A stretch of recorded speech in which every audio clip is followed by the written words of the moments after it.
How to recover your Instagram. Hello guys, this is Atticus and welcome back to another tutorial video. In today's video, I'll teach you guys how you guys can recover your Instagram account. So without any further ado, let's dive right into it. First step, open up your Insta and head over to the login section.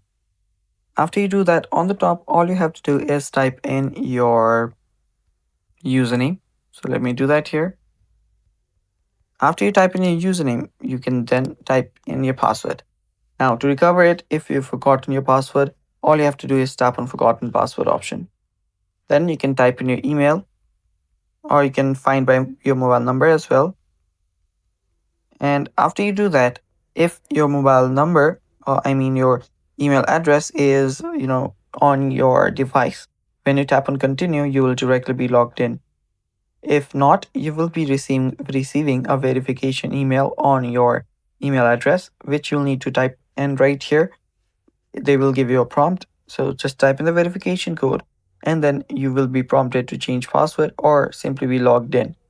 So let's tap on continue. And it should just, now they have to send me a code. You can open up your Gmail.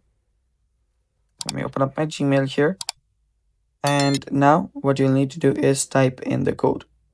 After you type in the code, you are then prompted to change password. After you change your password, you have just recovered your Instagram account. And that's basically all for today's video. Thanks for watching. Stay tuned for more and bye bye. Take care.